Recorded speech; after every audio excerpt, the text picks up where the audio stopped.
Thank you all for joining us tonight for this special event for Haaretz subscribers, marking 1 year since October the 7th and the start of the Gaza war.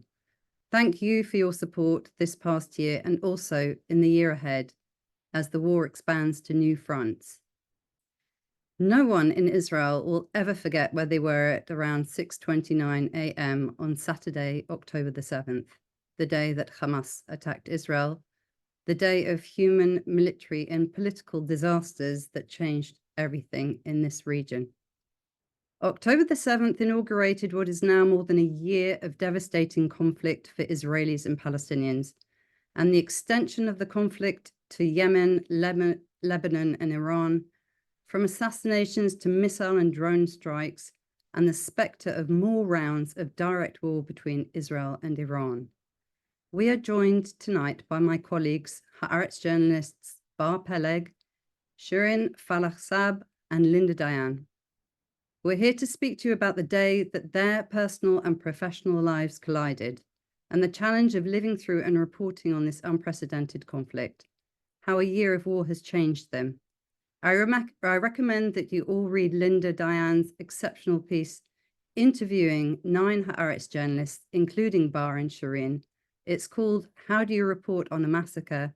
What Haaretz journalists saw on October the 7th.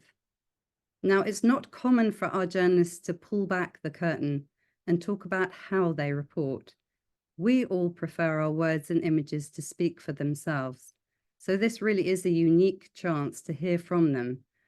I think they'd all agree that we are writing the biggest story of our lives, the world not only observing but closely involved, but we are also writing the story of our own lives and what will be our future.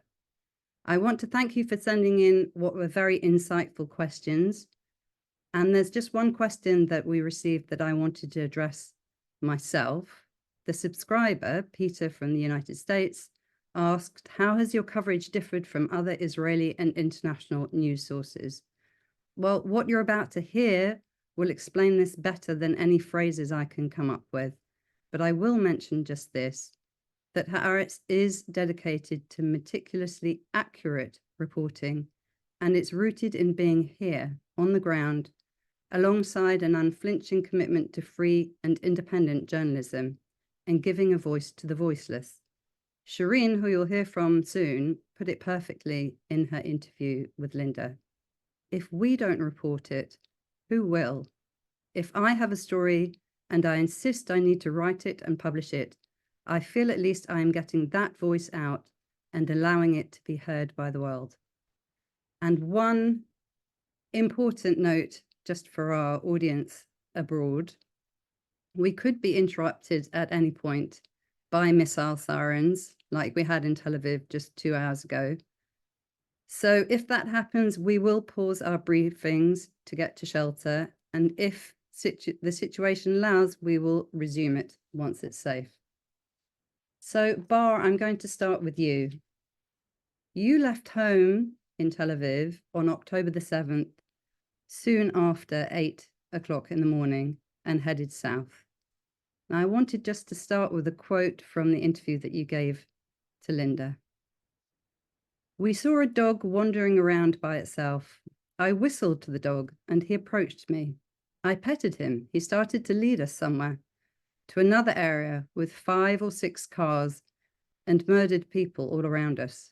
That was the first time we saw people murdered after escaping the Nova party. I saw Adam and Shani, a couple, just kids. It looked as if their bodies were holding hands from the position they were in. We were in that area for about 40 minutes, an hour. I was feeling jumpy. I told the other journalists, come on, let's go to Ra'im, it's going to be dark soon. That's when the terrorists opened fire on us. Bar, I know it must be difficult, but can you go back to that moment? What was going through your head? So, first of all, hi to everybody that are listening. And what you described now happened on October 7th, but on 5 p.m., which means we're almost 12 hours during the attack. And we don't know much. We just knew that there was a party the Nova Festival. I think we didn't know the name at that time, and we really wanted to go there. I was with 11 other photojournalists. I was the only reporter there. The other ones were photojournalists from most of the biggest news outlets who work here in Israel, from AP, AFP, and other news outlets. And as you said, we were driving in a road and we saw this dog, and he just led us to that point where we saw some cars. We will never forget it because it was. Before that, we were in Sderot. We were a lot of hours in Sderot since late in the morning and until 4 in the afternoon. And the massacre in Sderot was in 2 streets of the city. And we saw it right away when we just entered the city. And after that, as you said, when I was jumpy at 5, I was jumpy before that. Also at around 2 or 3, we were next to the police station in Sderot, and there were a lot of gunshots and a lot of fighting inside the police station. And I said to my friends, like, you know, we're all journalists. So I said, it's feeling a little bit boring. It doesn't go anywhere. Let's go to another place. And during when I was saying that, the fight was inside the police station. We didn't know at that time. We just heard gunshots.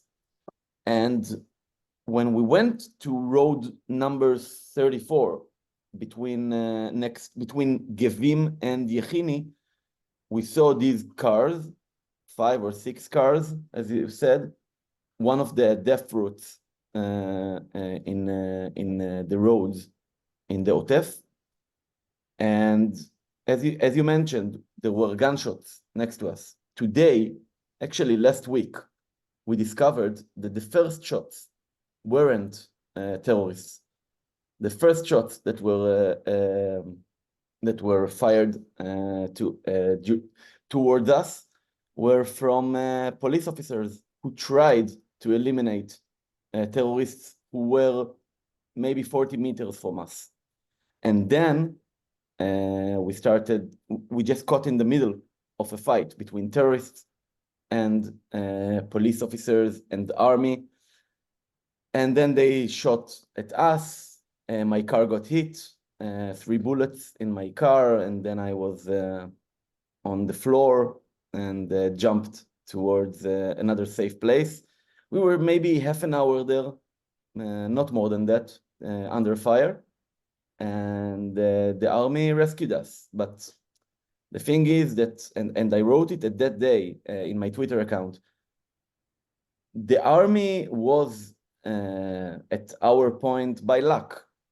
I mean, the army wasn't there during the whole day. The army wasn't there at the kibbutzim. The army wasn't there at the Nova Festival. And we had luck from some reason that the army came after 5 minutes. He just saw us on the road. Few jeeps saw us with the officers and the soldiers, and they rescued us at the end. And it was a really difficult situation. It was a really intense, and I was afraid. I told my editor, my boss, I wrote him, I'm afraid. I'm like, it's really scary. And but at the end, we are here, and all of us went without any scratch from this event. Just few cars that got hit by bullets, not more than that.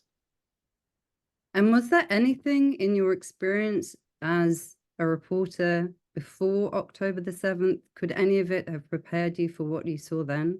No. Maybe you can just describe what you were reporting about in the weeks leading to it. It was a very different atmosphere.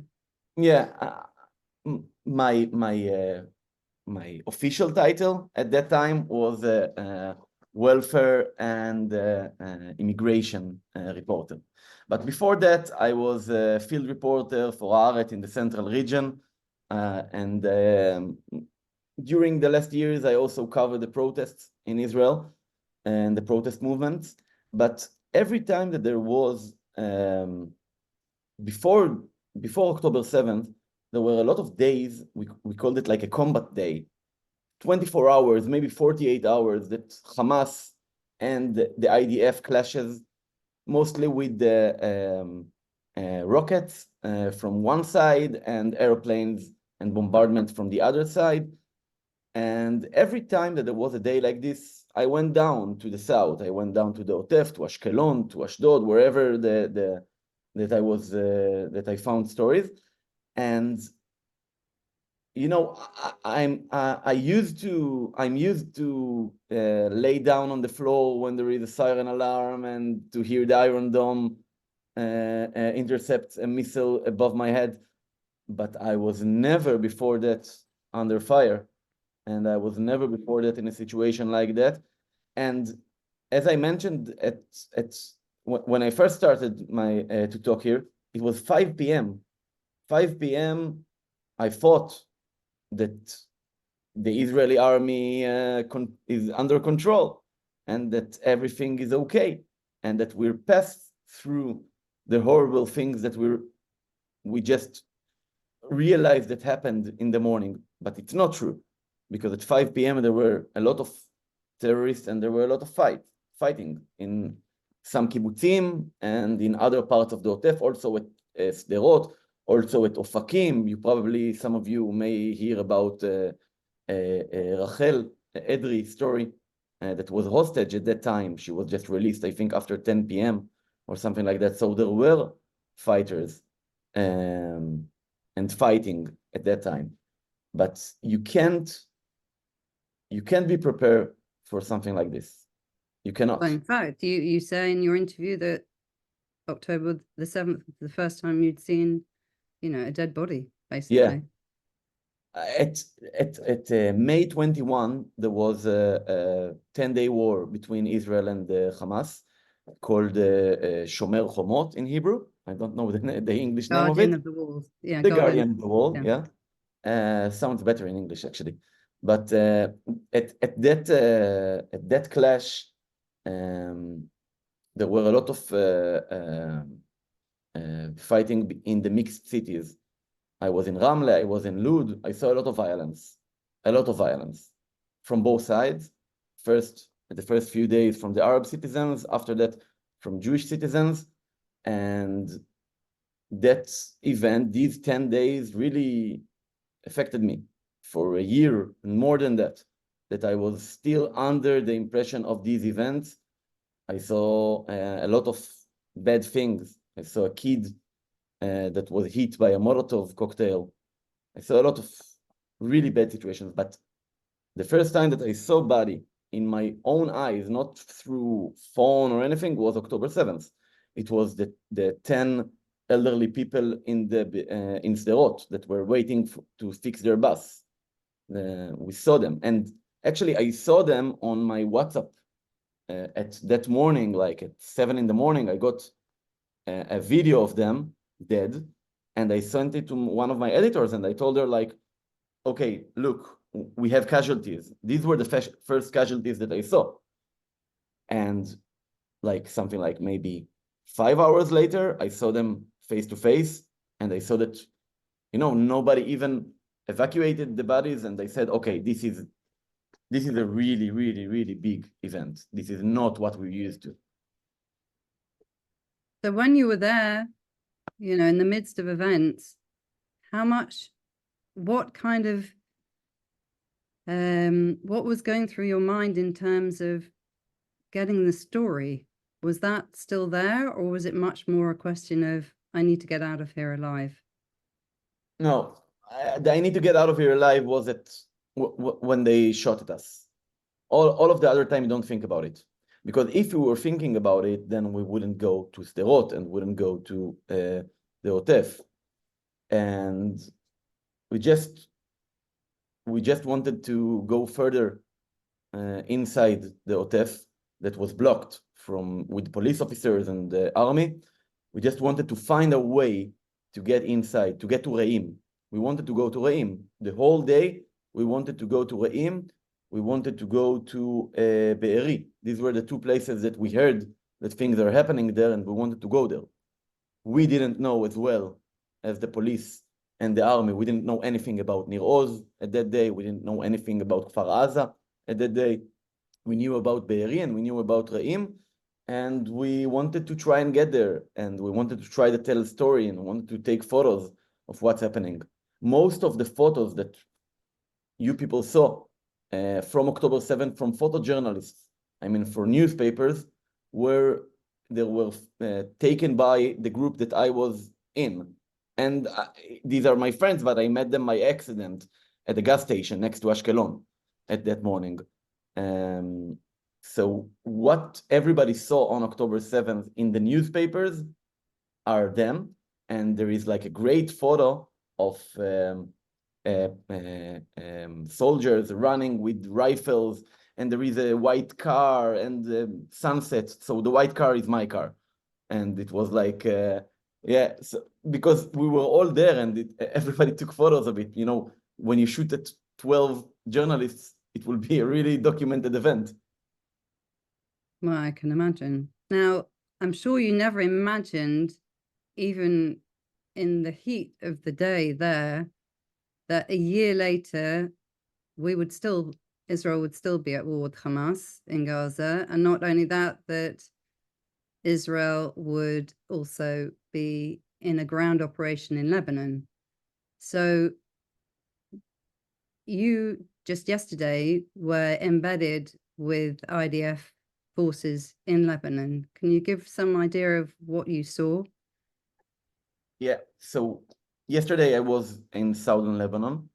And when I say southern Lebanon, I mean like few hundred meters away from the Israeli border, not really deep. Not because the IDF is not deeper than that, it's just because they wanted to show us a few things next to the border in the western part of the border. And we went there and we saw tunnels and we saw combat stations that for Hezbollah, and we saw a lot of gear and ammunition, and we saw explosives that were aimed to break down the wall, the big wall between Israel and Lebanon. And actually what I saw is like, you know, what was prepared by Hezbollah to try and invade Israel, what didn't happen eventually. And, you know, what was most mind-blowing, if you ask me, the IDF showed us a tunnel and like a entrance to a tunnel. And you could have seen, we posted these photos that I took there. You could have seen like 100 meters away from there, maybe less than that, a UNIFIL station. That's the UN peacekeepers in southern Lebanon. Yeah, and the IDF said, the IDF spokesman, the IDF officer that were there said, like, you see the UNIFIL outpost, their job was not to let Hezbollah dig tunnels here. And I need to explain the tunnel that I'm talking about is 10 meters deep, or maybe more than that, in a rock. You need equipment to do that. But the thing is that maybe 60 meters away from that tunnel, at the other side, there is an Israeli outpost. Israeli outpost with equipment and everything. The Israeli army was there and didn't see it. I don't know. So the blind spot that were from the Israeli army on Gaza that eventually allowed October 7th to happen because they didn't see, or because they didn't want to connect the dots, was the same at the Lebanese border, just they didn't invade or didn't make their big plan. And when I saw this, I was shocked because it's next to the border, it's next to outposts, it's next to civilian Israeli villages, and nobody did nothing for years. This is not a tunnel that you dig in a day. This is not a tunnel that you dig in a month. It takes years to build these kind of things, and it takes years to build these outposts and combat zones that Hezbollah made there. And when we walked through the bushes and the forest and saw what Hezbollah made there, to clash with the Israeli army when they will get when they will decide to do that. It was frightening. It was frightening because you said, I asked myself, like, so why it didn't happen like October 7th in the South? And I don't have the answer for that now. I don't know. But it was a day that I thought to myself that maybe, I don't know, we had a little bit of luck at the northern border, either than the southern border. The luck that we didn't have on October the 7th. Well, thank you, Bar, for that extremely sobering account. We'll come back to you after I've spoken to Shirin and Linda. Shirin, so I wanted to start with a quote from your interview with Linda. You said, "News reporting doesn't value human suffering. You see the suffering expressed in the cries of the families of the hostages, in the cries of the families of the murdered in Gaza, people who lost their families and can't bury them. It just doesn't exist in the news. I try in my articles to focus on that suffering and humanity. I'm holding up, but I'm somewhere in the middle. I'm surrounded by both sides of this wall."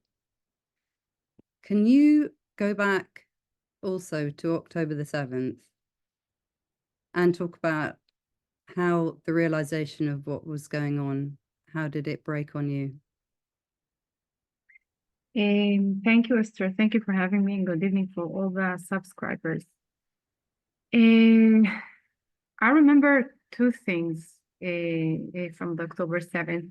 First thing, I was in my home and I saw a video of Shiri Bibas from kibbutz near Oz and her children, Kfir and Ariel. And I saw that she's abducted to Gaza. And what I remember, the fear in her eyes and the face that is very fear and scary. And all the day, I hope that this video is fake and not true. But after a few hours, I realized that this is true, that Shiri Bibas and her children kidnapped to Gaza. The second thing that I remember from the October 7th is message voice, a voice message from a Gazan friend. Her name is Huda. She used to live in Gaza City, and she sent me two messages. The first message, she asked what is happening in Israel and why Israel is bombing the Gaza City. She didn't realize that Hamas entered to the kibbutzim, and I tried to explain to her what has happened, and that Hamas entered to the kibbutzim. They kidnapped and murdered Israeli people. She was shocked, and in the second voice message, she asked me what I should do. Do I should leave Gaza City or not? And in that moment, I didn't know what to answer her, but I understand that there is a chaos in this situation. Unfortunately, a week after October 7, Huda killed in Israeli bombing. And what I remember from October 7, Esther, is the fear from the both of sides. I remember this two women, Shiri, the Israeli woman, and Huda, the Palestinian woman. And unfortunately, year after this war, Shiri is not here, and Huda is killed. So what I remember that is there is a lot of fear and suffering that will be in the next few months, but I didn't imagine the consequences and how much it will be. And I would like to mention that it's a very difficult situation, not just in the October 7, weeks after and months, and even now, because I have friends in Gaza Strip, and I knew them for years, not just from the beginning of the war. And as I said, Huda killed, and there's another friend that killed, and also I have Israeli friends that they lost their friends, and some of them kidnapped, and they didn't return back. And what I realized, that everyone also experienced the pain from his own personal place and from a very personal experience. And this is the tragedy of war, that when you experience the pain, you cannot see the pain of the other people. And I conclude also that this war hurts everyone, Palestinians, Israelis, and also now Lebanese. And I live in the north of Israel, next to the border in Lebanon. And in the last 2 weeks, there's a lot of intense rocket fire where I live, and it's very scary. And every day asking myself, what will happen if the rocket will hit our home? And I know what will happen. I don't need anyone to tell me what will happen. And that moment, I really understand what is being in the middle, and understanding the suffering of the other people in Gaza and also in Lebanon, and what they are going through. And I'm lucky because I have protection. I can be in the safe space, and the Lebanese and the Palestinians, they don't have what I have right now.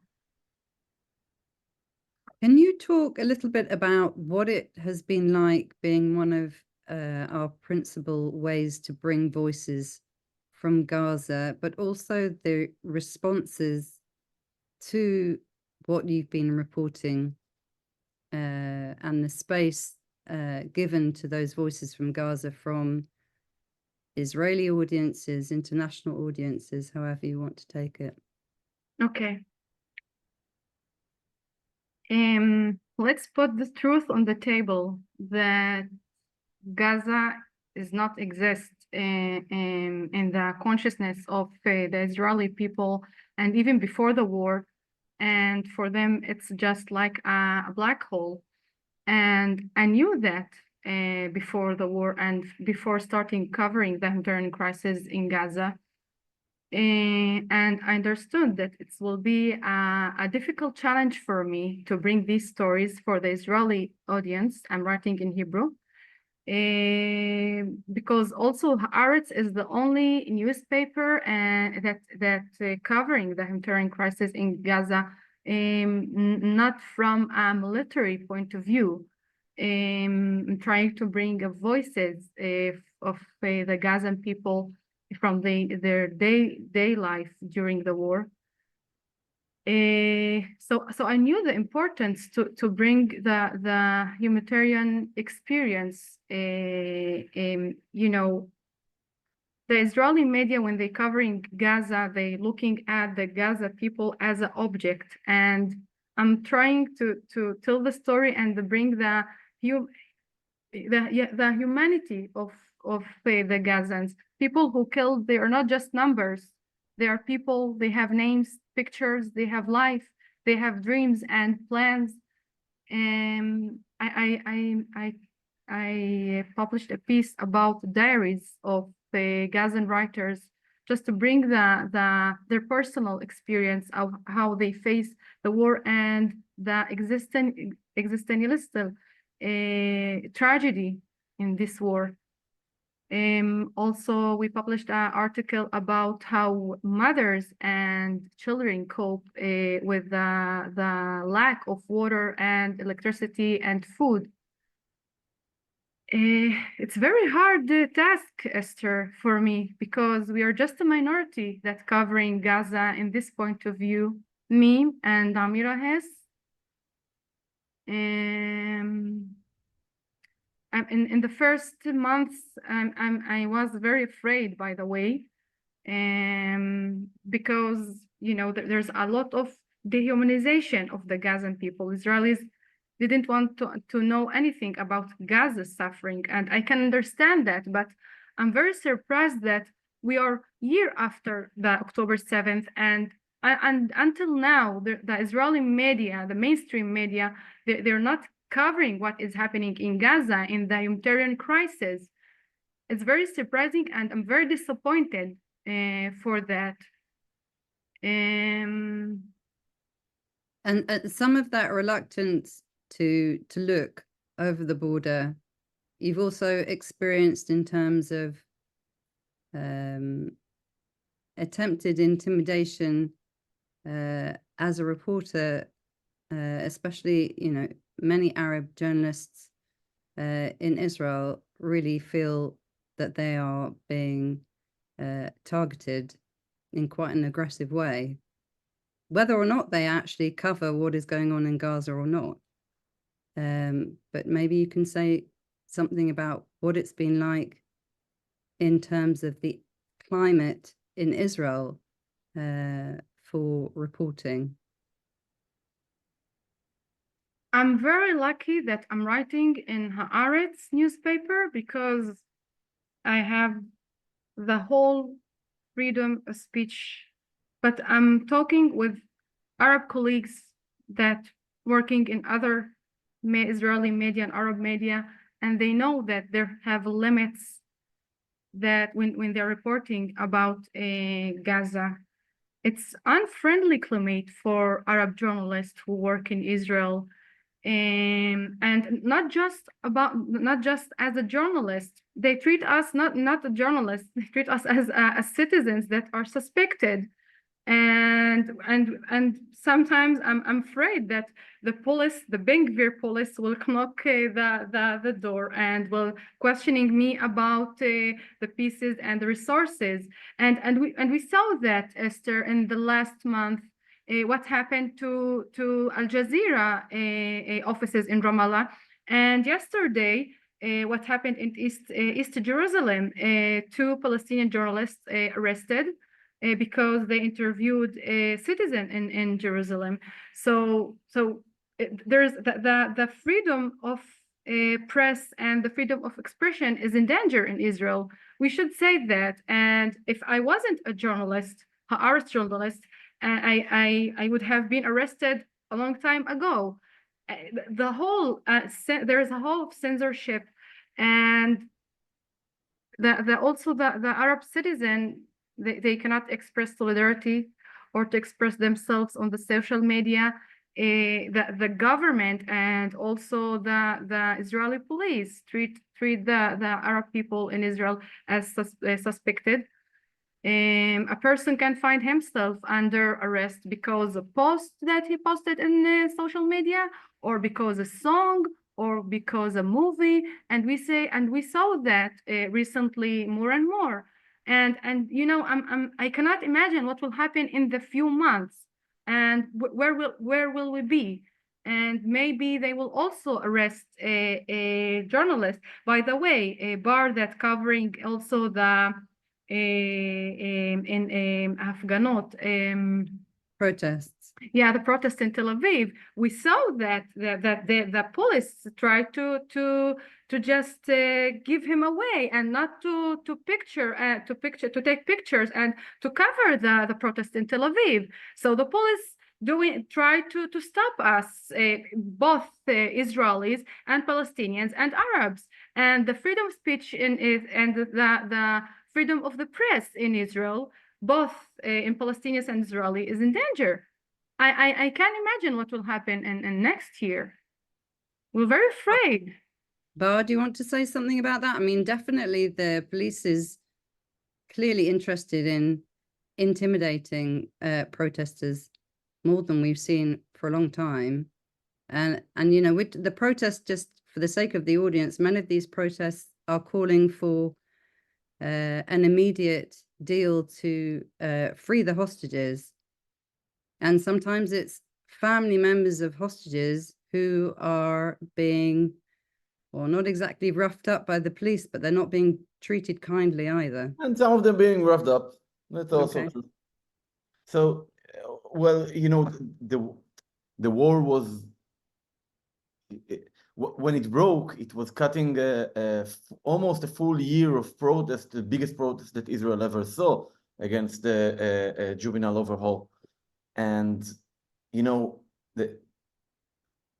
after a few months, the protests started to resume in Begin Street in Tel Aviv, which is next to the Kiryat, the headquarters of the IDF, and next to Kaplan Crossroads, which was the symbol of the protest back then. But the protests met a different police. They met different, it's the same police officers and the same people, but the police was different. You could have sensed, and you can feel it until today, Ben Gvir's spirit, you can say. He always say that people ask if he's saying that to arrest protests or do something. He doesn't need to say anything. The police officers knows what they need to do, so the minister that will be happy and pleased. And this is what happens. And you can see dozens of people getting arrested. You could have seen, and it's picture, you can ask me, I'm covering protests since 2018, and I've been in protests since, I don't know, when I'm kid. And I never saw the police officers bringing a regular bus, to the middle of the protest. And on that bus, they will put people who are being arrested. And they used buses in the past, but it was in the side of the protest, in someplace far. This bus was in a place that everybody can see. The protesters getting on the bus. And some of them were arrested for a night. Most of them were arrested for a few hours, maybe 3 hours, maybe a little bit more than that. But they were labeled as people, as criminals. And this bus, if you ask me, is a symbol of what happened to the police in Tel Aviv. And I'm covering protests in Tel Aviv from 2018. I saw a lot of officers. I saw a lot of different kinds of protests from different sides. Tel Aviv was always the place where the police knew how is important the freedom of speech and the freedom of protest. It's not like that today. We're not in Moscow. We're not in Moscow now. But, we're getting there, baby steps. We're getting there. I don't know when. But as Shirin said, I don't know what will happen next year. Next month. And I should mention that I'm very surprised how the fast that things that is happening, week after week, also censoring the movies, arresting Arab citizen, regular Arab citizen, just by posting a song or something. So this process is going very fast. And right, and I think what you're basically saying there's a process of normalizing what is deeply not normal, but the moment that something happens once, it becomes normalized, and then the next step and the next step, you've already got a precedent to escalate the suppression. Let me move now to Linda. Now, Linda, let's go back to October the 7th, if you don't mind. Tell me how you experienced October the 7th. Yes, thank you. For me, it wasn't quite as traumatic as Bar's experience, let's say. I woke up like a lot of other people in Tel Aviv, thinking, why are so many car alarms going off, and why is everybody slamming dumpster covers? I couldn't process the sounds that I was hearing of the missiles and interceptions, and the sirens upon sirens. At first, we were all really, really, really confused. The missiles were a really effective smokescreen for us to not understand what was going on in the south. It took so much longer for us to get a hold on the information on what was going on, to get a hold of the people we care about over there. I remember texting Amir Tibon from the paper, who had been trying for a very long time, joking, to get me to move to his kibbutz on the Gaza border, and not being able to reach him and being terrified. That night, that evening, there was a terrible barrage at Tel Aviv, and sirens were going off nonstop, and you could hear it getting closer. And at one point, there was a magnificent boom, that you just know from human instinct is close. Like something awakens in your instinct, a little primordial thing that humanity doesn't usually need. And I said, oh my God, that needed to have been right here. And when I was finally able to get out, I went out to my balcony. I saw smoke rising. A house a couple blocks down from me had been leveled by a direct hit from a missile. It's just a reality that was just so incomprehensible. So you have been, reporting pretty much nonstop since October the 7th, with a particular emphasis on the plight of the hostages and their families and their campaign, their absolutely ceaseless campaign to persuade the powers that be to put in, to prioritize their release. Can you describe one moment that really stood out for you in your reporting since then? There have been a few, but I think the one that I go back to when I think about it was the first ever meeting of the Hostages and Missing Families Forum, which happened just a few days after October 7th, maybe a week after at most. It was in the basement of, or rather the car garage of a big building, because that was the only place where we were allowed to congregate, because there were still nonstop missiles at Tel Aviv. And most of the people who were there did not know what had happened to their loved ones. It was closed to the public. It was only open to the press and family members. And at that point in time, we had no idea what was happening. We didn't know how many people were held hostage. The only people who knew that their family members were held hostage were the ones who'd seen videos of them on Telegram, of their own, friends and relatives. And there was a lot of anger directed towards the government, directed towards each other, directed in all directions, because nobody knew what to do with this feeling of powerlessness. It was just hanging in the air. Everyone just looked exhausted because no one had slept since the 7th. And everybody was wearing name tags, not with their own names, but with a family member who was missing or kidnapped. So that was the way of identifying them. And I was in the elevator back up to the ground floor, and one woman just started sobbing, and she kind of crashed on me, and I held her for a little while. Her sister was at Nova and had gone missing. They didn't know what happened to her. And everyone I talked to there was calling for more forensic doctors, more dentists to come from abroad so they could just expedite identifying bodies, because at that point that was such a pressing concern.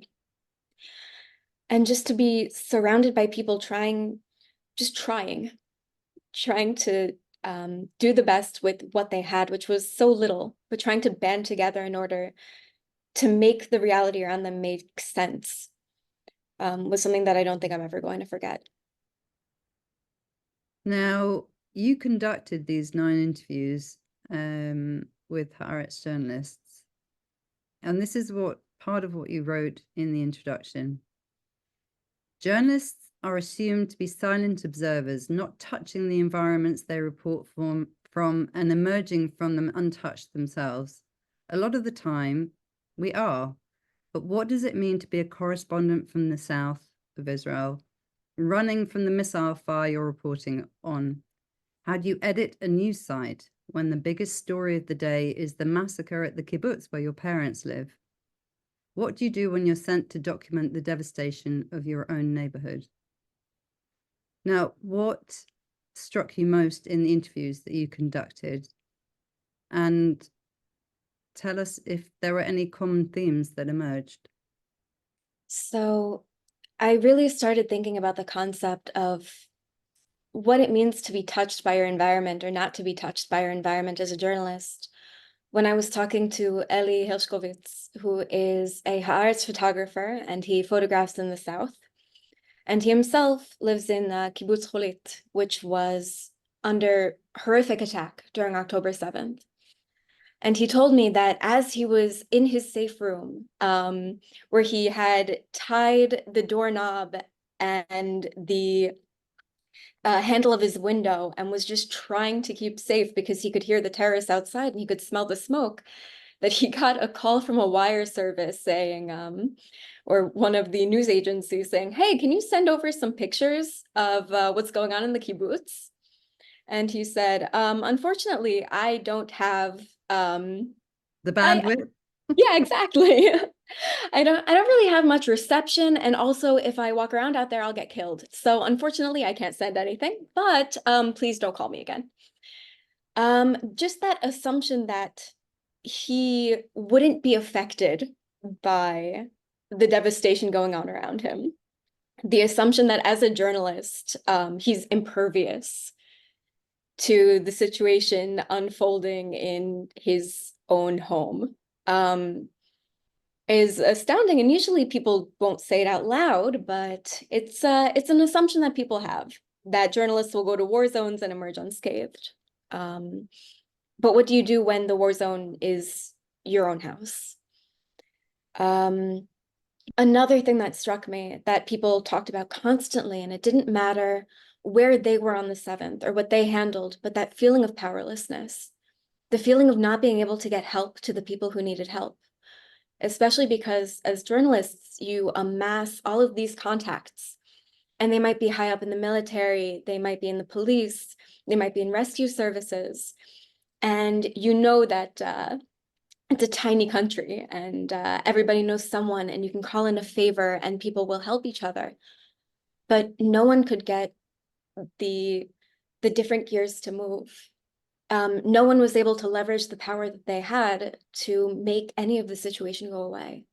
And even the people who did do incredible things, like Yaniv Kubovich went to go literally save people from their homes, was saying that, you know, he felt like he couldn't do enough. He felt like he had no control over what was going on.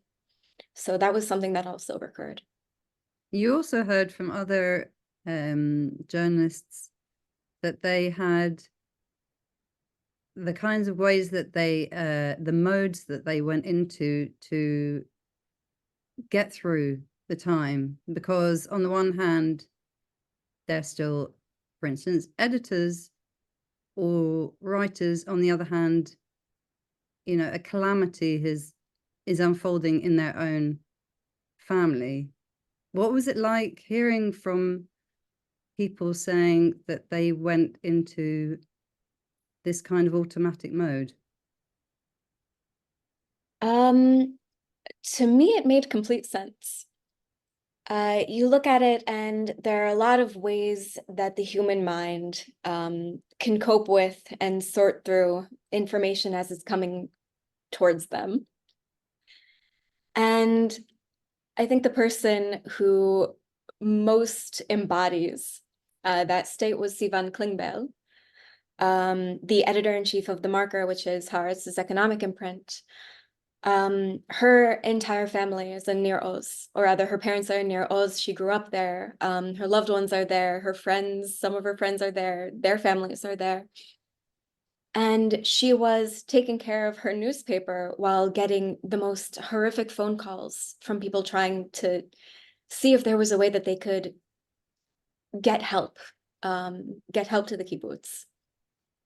Or take down this Facebook Live where like terrorists live streamed a murder of a family member. Just the most horrendous things. And her way of coping with that was to say, like, listen, you are dealing with a robot. I'm going to shut down all of my person feelings, and I'm going to go into journalist mode. I'm going to figure out who, what, where, when, why, and I'm going to move all the pieces that I can, and I'm going to not produce a story, but try to produce a rescue. And everyone copes in their own way. And everyone does what they have to in order to be able to press on, because at the end of the day, none of this is over. So you really do have to develop whatever mechanism you need to keep getting through the day and the day after. Yes, indeed. Right, I've got a question for all of you in turn. What has been the impact on October the 7th on how you've covered your beats ever since then? What do you carry with you from that day and the war that has ensued and the wars that we are experiencing now? What do you carry with you in your reporting? Has it changed you and your professional, how you understand journalism? Bar, do you want to go first? Yeah, I think that what as I said earlier, before this war, we were all in covering the protest movement and the protest against the judicial overhaul. And what was in these protests were like a really big patriotism gatherings, people with Israeli flags and everybody together, like saving our country and things like that. And after that, something broke. Something is broken in the Israeli society now. I don't know how it will fix. I really don't know how we will fix it. And what I learned is that as a journalist, I knew it before then, but now I know it even more than that. I need to question everything and everybody and every single person in Israel, even if he's like the most high-ranked officer, that I know that his heart is in a good place and wants to save and to help everybody. And I need to question everybody, and I need to give people more place. What I fought after October 7th is that I didn't heard, or maybe heard, but didn't published more stories about what people in the kibbutzim, in the Otef, and in the villages and next to the Otef are hearing and seeing, because they told me, like, we're hearing people digging tunnels, and I was like asking the army, like, are there people digging tunnels? No, it's all right, don't worry, we're on it. And I said, okay, the army is on it, so it's good. And I understood that I need to question more and to like wave all the red flags when I think that something is wrong. And I think we're starting to do it since then. And another thing is to bring voices that aren't heard to the front of the newspaper. And since October 7th, one of the things that I and my colleagues are trying to do is also to bring the voices of the foreign workers who died here, dozens of foreign workers who died here, and 10 of them are still in captivity. and you don't hear about them in the mainstream media in Israel, and to bring also the voices of Gazan agriculture workers who were here legally in Israel before the war broke and were killed by Hamas terrorists, and other voices that you don't hear in the mainstream media because this is such a massive event, October 7th, and you have 2,000, 4,000, 5,000 stories, and you need to choose your story. So if you ask me, the first thing is to question everything that I know, everything that I was raised on. And the second thing is to bring more voices that aren't being heard in mainstream media to the front of the newspaper. Thanks, Bar. Shireen? I also agree with Bar that to bring more personal stories, and as a journalist, we have responsibility also not to ignore the other side. We have the impact and the impact on the abilities of our readers and the public that consume the media, and we have a responsibility to make them to understand the reality and to tell them the truth. And you know, we're not just reporting what I understood in this the impact of October 7. These articles will maybe be also important in 50 years, in the next 50 years. Historians also will investigate all what happened, and there's a lot of narratives, and our work is to bring the truth for the generations in next future. And if we have this power, we need to use the power to raise awareness and to bring the voiceless people and voiceless stories to the media. When we must use this power ethically and from the moral perspective. Thank you, Shireen. Linda? So my experience is a little different here because I started as a full-time writer on September 1st, 2023. So it isn't so much that the war changed the way that I look at my beat or the way that I look at journalism. It taught me my beat, and it taught me journalism. And I've learned from this that the most important things might be the ones that look to be the smallest. One person's story, one person's voice, the ability to stir empathy in other people. Shireen kind of talked about it in her interview.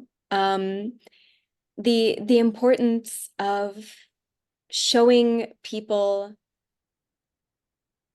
the humanity of the other, whether it be a Gazan other, a Palestinian citizen of Israel, an Israeli who has a family member who was taken hostage.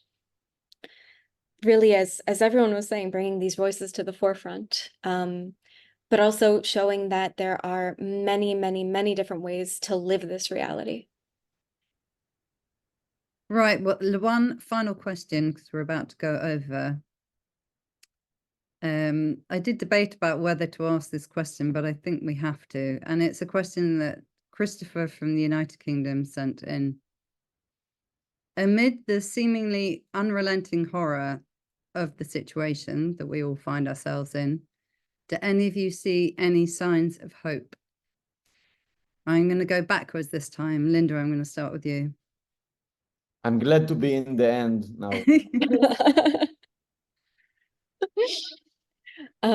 I see signs of hope here because what else can there be? The sun keeps coming up and we keep on living, and we have no choice but to forge hope, and to keep going.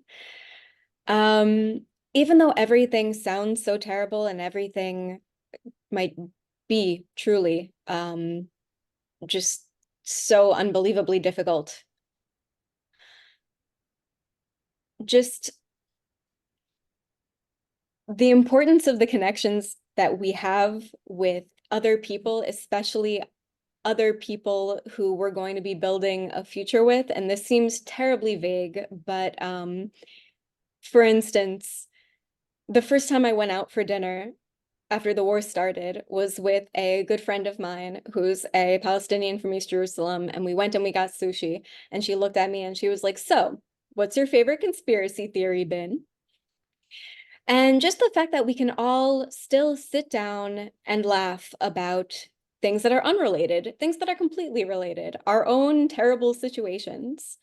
The fact that these connections exist and are being forged every day, and that there are more and more people who are seeking them out, because so many people are coming to realizations that the status quo that we have, or the reality that we have, isn't something that we can continue into the future.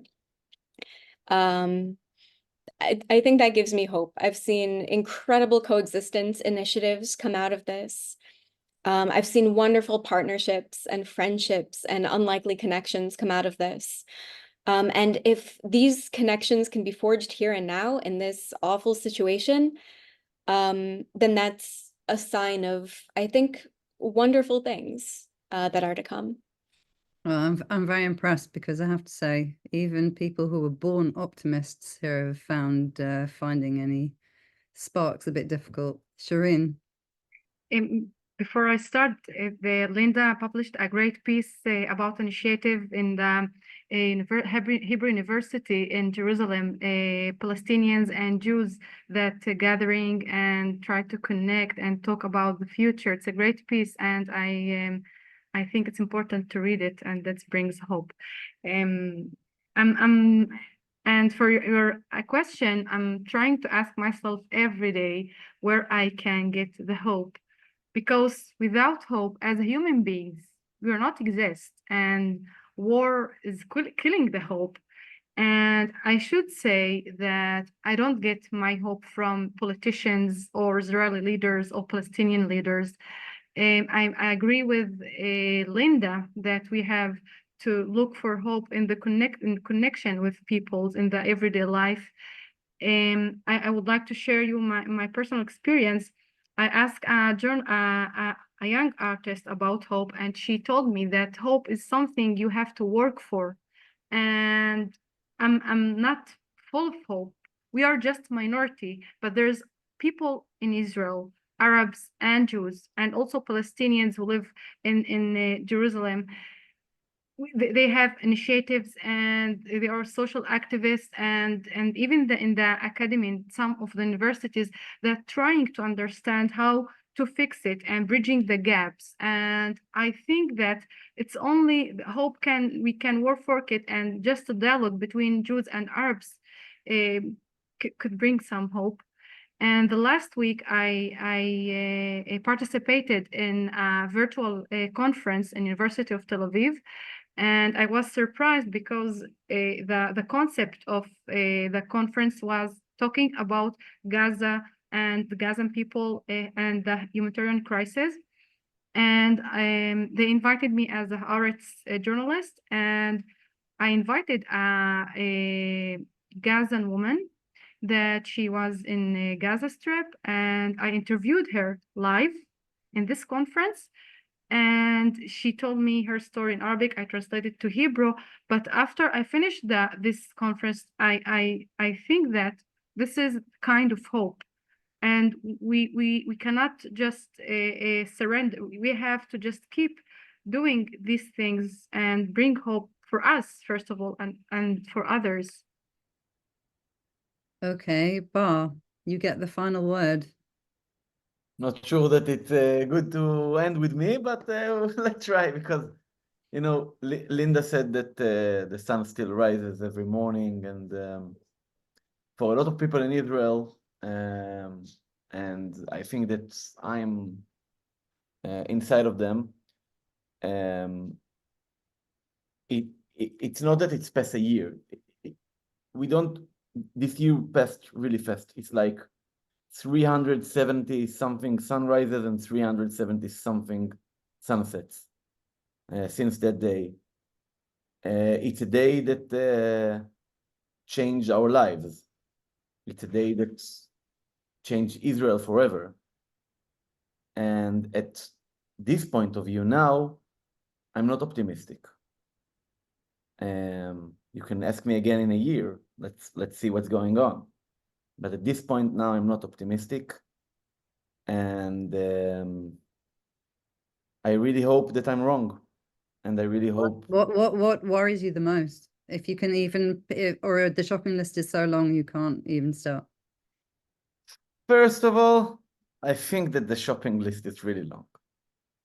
This war, this long war, and when I went to Lebanon yesterday, I heard the head of the Shin Bet just the day before that saying that things have changed, and now at the border that we don't have peace with the other side. I mean, not the Jordanian or the Egyptian border. We need to be on both sides of the border, not on one side. And I looked at my kid. My kid is 5 years old. I don't want him in 13 years from now being inside Lebanon. I don't want him to do that as a soldier. So I'm not optimistic. And I'm not optimistic also about the hostage deal situation. I just heard a report today that nothing will be renewed until the elections in the States. It's more than a month. I don't know what the hostages will do until then. And I'm not optimistic about the internal situation in Israel. And I'm not optimistic about the political situation in Israel. But the only good thing that I can say, so I will not get everybody here really frustrated, is that we're fighting. Everybody. There are a lot of people here who are fighting. Journalists, activists, people who care about Israel. And each and everybody in his own way fighting to make this place a better place for everybody. And actually, I saw it after the attack in Jaffa last week, or maybe more than that. Which coincided with the second huge Iranian missile strike. It was in the same night. It was the deadliest attack in Tel Aviv Jaffa, since the early 2000s when I was a kid. 7 people were murdered, and it was horrible. But at that evening, Ben Gvir came and started to say that there is a mosque next to the place, next to the train station, and he said, like, we need to check if the terrorist went out of there, and then we will demolish it. And nobody said that there is a connection between the mosque and the terrorist attack. And at that night, people told me, the people at the mosque, they called the police because the terrorist went inside and threatened them. They called the police. And I saw how most of the Israeli people came aside to the people in the mosque and help expose the truth and not what Ben Gvir said. So there is still small hope. And it's like, it's an everyday struggle. Well, thank you, all of you, the audience, but also you, Linda, you, Shireen, you, Bar. It was, quite, even for me that I've heard some of what you've said before, but to hear it from you, I've seen it written down, but to hear it from your voices and to hear your answers, it's going to take me a bit of time to digest as well. But I wanted to thank everyone who has joined this Zoom and for supporting all the work that we do, because as you can hear, we are doing our best to bring stories that really are very, very significant, not just for the people who live here, but will have repercussions even more widely. And these are issues that really do demand our attention and our scrutiny and our understanding. Just for those of you who are in the UK, Haaretz is going to be holding a conference in London on the 27th of October. It's called Israel Allyship or Alone, and we'll put ticket details in the chat. And our next Zoom briefing will be in mid-November, and that will be just after the US elections, very, very fateful elections, not only for the United States, but for us here in the Middle East as well. And that will be with our US correspondent, Ben Samuels, and our columnist, Alon Pincus. Thank you very much for joining us. Thank you.